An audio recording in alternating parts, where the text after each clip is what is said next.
78 Sports TV here. Salute to the mighty ldbc Lions Den basketball community. In this case, smash the like button, hit the subscribe, also hit the notification bell so you'll be notified when I drop a new video. And if you're digging the video, go ahead and share this joint. I'm joined today with my brother, Too Raw for TV in the building. How you doing today, brother? I'm doing pretty good, man. Can't complain at all. Yes, sir. Yes, sir. Hey, man, we're going to talk about these Bucks today, man. So the Bucks in the in-season tournament, I don't really fully understand the in-season tournament. I know that the NBA is pushing this as a big thing. They're trying to make it like a college basketball bracket type situation. The Bucks defeated the Miami Heat today, which makes them undefeated in their in-season tournament bracket so far. So let's take a look at some stats here. The Bucks are now 13-5. If that information is correct, 13-5. Defeated the Miami Heat. Giannis had 33 points off of 11 of 16 shooting. Excellent percentage from Giannis. 10 for 13 from the free throw line, which is great. Exquisite from Giannis. 10 rebounds, 5 assists, 2 steals, 1 block. We have Chris Middleton, who played. Well, Giannis actually played 40 minutes. Shout out to Giannis for gutting it out. Chris Middleton played 23 minutes. I think he's still on minutes restriction. I could be wrong. But he played 7. Well, he was 7 for 13 from the floor, which is good for right now. 17 points he finished with. Big Brook Lopez, 5 for 10 from the field. Played 32 minutes, 12 points. I don't know why the Bucks don't run plays for Brook Lopez more. I just don't understand why we make it hard on ourselves. The man that showed you time and time again, can't nobody guard him in the paint. But the Bucks keep making stuff hard for themselves and not giving Brook Lopez should get at least 15 shots a game. In my personal opinion, maybe I'm wrong. That's just how I feel. You give him them shots. Look, give him about 4 or 5 threes and 10 shots in the paint. Oh yeah. He gonna finish with some numbers. Big Brook Lopez finished with double figures, 12 points. Dame Dallas played 37 minutes, 9 for 18 from the field, 50% from the field, 4 for 9 from the three-point line, 10 for 10 from the free throw line. Shout out to Dame Dallas. 9 assists and finished with 32 points. Excellent game by Dame Dallas. Came through heavy in the fourth quarter because the first 3 quarters was trash from Dame. He wasn't really aggressive, but he came through as a closer in the fourth quarter. I appreciate it. Malik Beasley, 6'4". He played 38 minutes, 6 for 11, 4 for 8. Shot 50% from the three-point line. Malik Beasley had 10 rebounds. Oh, my God. I didn't even see that during the game. Shout out to Malik Beasley. 16 points by Malik Beasley. Bobby Portis had 6 points, which is a shock to me. I thought Bobby would definitely get double figures, but he didn't. So now, what did you think of the game? Miami was playing shorthanded without musty Jimmy Butler, but who cares? But the Bucks did pull it out and was able to win. What's your thoughts of the game, and what do you think the Bucks need to do going forward? Yeah, I don't know whether it's like certain teams. I don't know whether it's a psychological thing. I don't know what it is. But it's like certain teams, no matter how great a team is, it's like it's always 1 or 2 teams that team struggles with. And with the Bucks, they struggle with Boston, which is kind of understandable because of the matchups, and Boston is one of the best teams in the NBA. But Miami is a team over the last couple of years, at least, that's given the Bucks problems. And it's like you'll look at the schedule and you'll be like, oh, okay, we're going to play Miami, and they ain't got Bam. We should blow them out. But then it still winds up being a neck and neck game that comes down to the wire. You don't have Jimmy Butler, and it still somehow is a close game. Kind of remind me of what was it, last year, I think it was, or year before that, when the Bucks played the Celtics, and the Celtics, most of the Celtics starters weren't playing, Right. and the game still went into overtime. So it's like I don't know, man. Um, I think the Bucks still got a lot of stuff they need to work on, man. To me, like I didn't see the entire game, but to me, Chris Middleton is not the same player that he was just 2 years ago. Yeah, that's facts. He's not the same player, and he is a big look. Don't get me wrong. Dame is a liability on defense, Mm-hmm. but people need to look at the fact that Chris Middleton is a liability on defense too. Huge. Whoever every time whoever is guarding those guys be eating up the Bucks. It's not the front court players that are eating up the Bucks. It's whoever those two guys are guarding. And I don't know what can remedy that. I mean, without making some type of drastic roster changes. Hopefully, old boy injured, right? Crowder. Crowder's still injured. Yep. Right. So, I was thinking like maybe, even though it's not going to happen because they're paying old boy $40-some million, but I was wondering, man, if they could like tinker with the possibility of having Milton come off the bench and Crowder get into the starting lineup.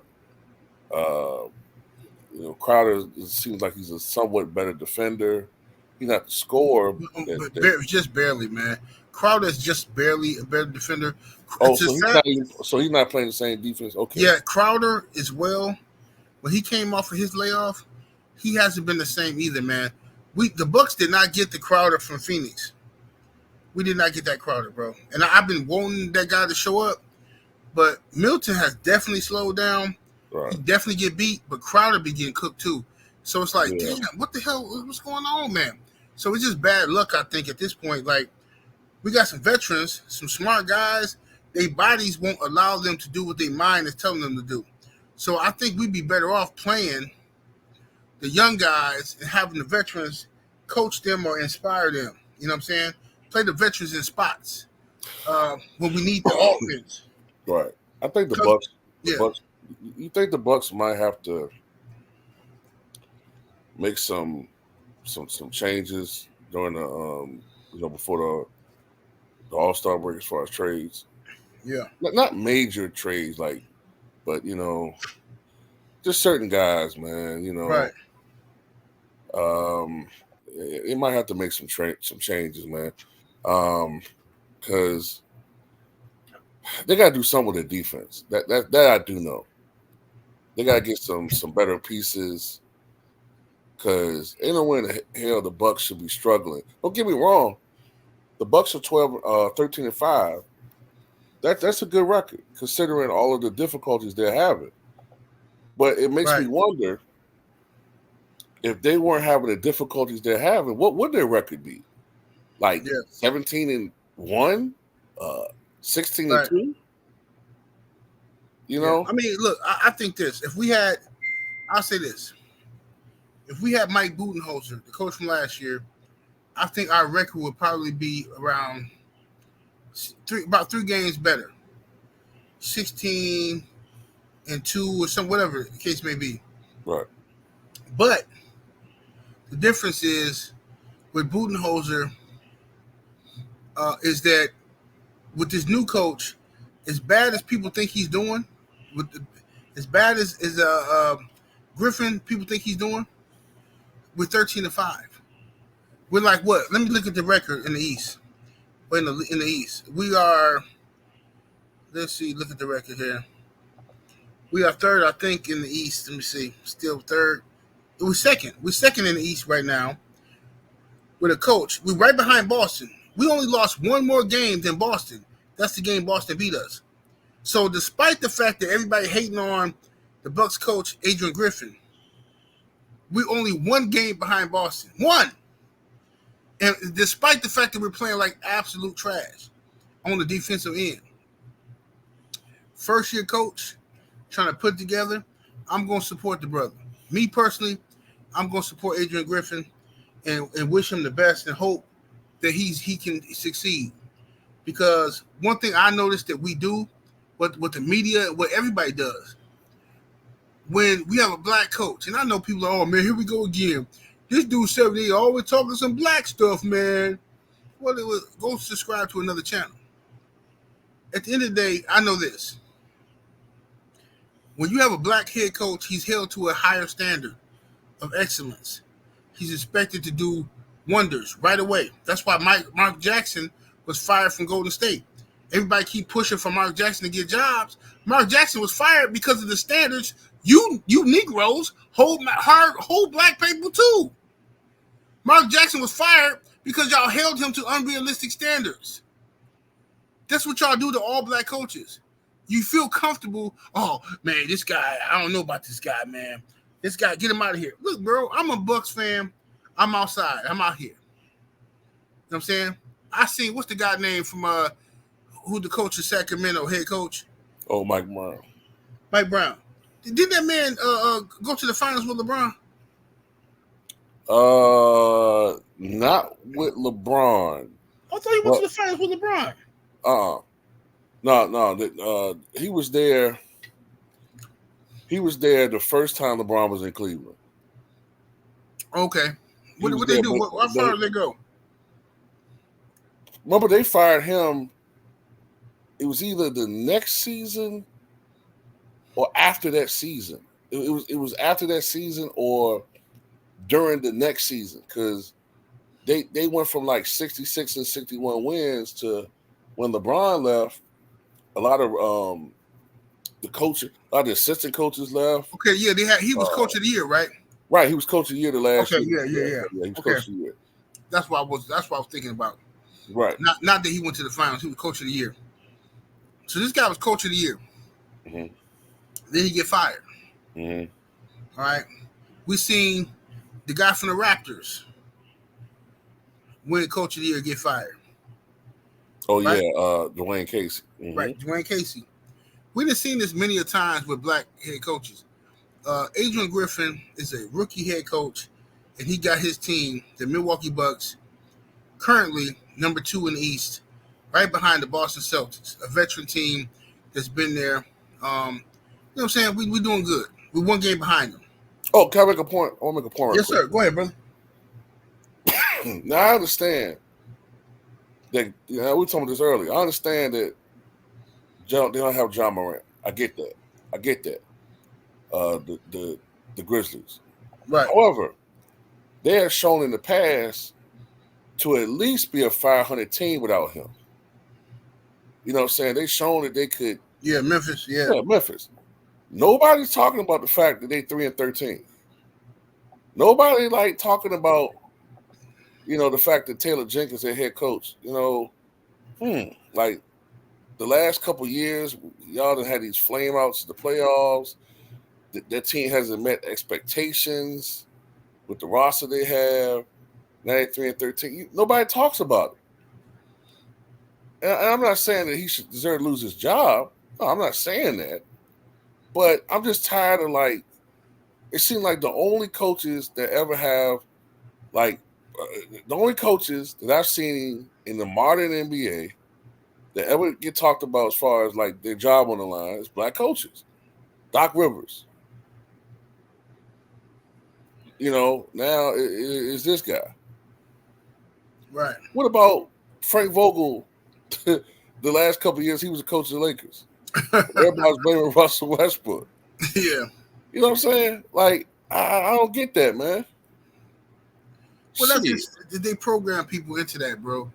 They program people into blaming these coaches, especially black coaches. People blame them right away and hold them to the higher standards. Come on, bro. What you doing, man? You know you got to do better than this, man. Blah, blah, blah. Black people do this, too. So then, some random white guy who a rookie head coach or everybody holding him to but he's still a rookie. I mean, this is his first year. Give him a couple years. Let him do this and that, man. Come on, bro. It is what it is. Now, I don't understand fully this in season tournament yet. Hopefully, everything works out for the Bucks. My dream scenario is for the Bucks to play the Lakers and we destroy and thrash the Lakers. But I don't know how that's going to work out. I don't know if that's even possible. I don't know nothing about this NCAA tournament. I'm just following along. But you know what I'm saying? But hopefully it work out. I'm rooting for Giannis and Dame. Us losing Drew Holiday was a big hit for us because Drew Holiday did so much for the Bucks defensively and helped. It disguised a lot of weaknesses for the Bucks. But now that we don't have Drew, okay, and the Bucks have to use different defensive schemes, these games are going to be tighter until we come up with a good team defense. Because Malik Beasley, horrible on defense. I saw Malik Beasley get crossed over by a center. I saw it. I saw a center cross Malik Beasley and take it to the rack on him. Okay? So he's horrible on defense. Dame Dallas goes without question that he's horrible on defense. Right? Chris Middleton is injured. He's not the same player. He's slow now. He can't. His defense is horrible. Right? Jay Crowder defense horrible. As far as individual team defense, they can still put their hand in there and get some steals because of their intelligence, their basketball IQ. They can reach in there and get some anticipation steals. But individually, horrible. And then MarJon Beauchamp, they're not even letting him play. This kid is our best young defender. They won't even let him play. Every time he get out there, they call him foul, foul, foul, foul, foul. It's like, bro, what are y'all doing, man? Like, they will not let this kid play. But if we trade him to the Lakers, watch what happens. He's going to turn into a superstar. You know how they do. Yeah. He's going to turn him into a superstar. Yeah. I know some people have been saying, through some of this earlier, that the Bucks should consider trading MarJon Beauchamp to, like, the Bulls or something for Alex Caruso. Nah. I wouldn't do it because I think Beauchamp is more. He definitely got better upside than Caruso. Caruso is currently a better defender, but we don't know what he got left. So it's like you got you a baddie, you got you a little bad chick that's on your team, and she want to get with you. And she 25. And you got that vet who's 35. The vet, you know what I'm saying? Yeah, she know how to cook better and she know how to do things you like a little bit better. You know what I'm saying? But she can't have no more babies. She done. That's Alex Caruso. Yeah. Yeah. And I think that's just, honestly, I think, well, I don't want to get into all that. I was talking about the clutch sports stuff, and I don't want to get into all that. No, go ahead.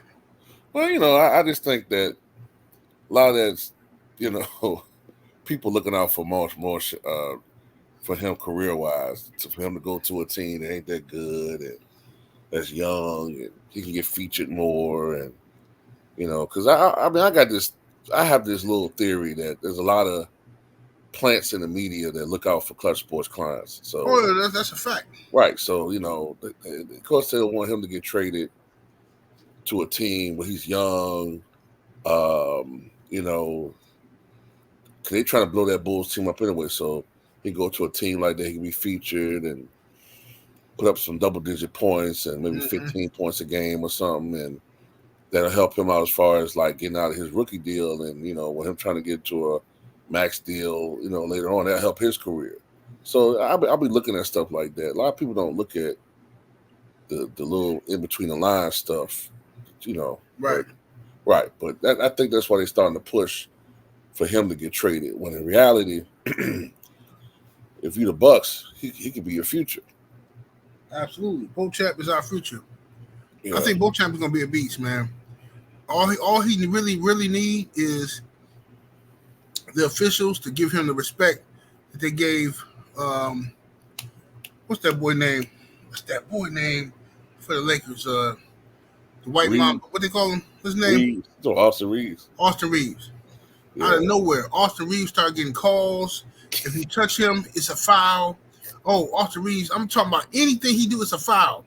So it's easy to turn a guy into a superstar if you put him on the free throw line, 10 times a game.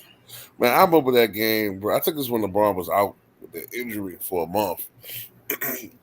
And all of a sudden they started treating Austin Reeves and Schroeder when he was there. They started treating them niggas like they were superstars. Austin Reeves had a game. He shot 18 goddamn free throws coming off the bench. Right. I watched basketball since 1990. I ain't never seen no dude shoot 18 free throws come off the bench ever. Right. Right. Mm-hmm. Yep. And that's what they do. People don't want to talk about this because it's like, oh, you making excuses. Oh, you hating on the Lakers. Oh, whatever. I watch Austin Reeves, a regular role player who can shoot. I watch this guy get calls like he's a superstar. And that's the difference in the game. If I'm telling you right now, if the referees decide to give MarJon Beauchamp, Gary Payton defensive level calls, Beauchamp will be the best defensive player in the league. It's up to the officials. All they got to do is make that call. And then all these YouTube dudes will be, hey, man, the Bucks got one over there, man. MarJon Beauchamp, hey, that boy a gold defender, man. Well, who says who? Because the league says so, right? Come on, bro. This stuff's so rigged, man. It's ridiculous, man. It's ridiculous. But yeah, man, tell the people they can find you, bro. On YouTube, they can find me on primarily this channel right here that I'm on, Too Raw for TV. I also have Too Raw for Sports. And I have another channel, Too Raw Media. And also have a Patreon under Too Raw for TV. So that's pretty much where you can find me. And, pretty much talk basketball, but I also talk about, especially on Too Raw Media and Too Raw for TV, I also talk about other stuff, social issues, current issues, current entertainment news, stuff like that. Yeah, I gotta give me a backup channel, man, because everybody got backup channels, man. So I'm gonna have to give me some going, but make sure you go sell it to my brother Too Raw for TV if you're not already. And I appreciate y'all joining us. Subscribe, hit that like button, share the video. We up out of here, Bucks Nation. Deuces. Peace.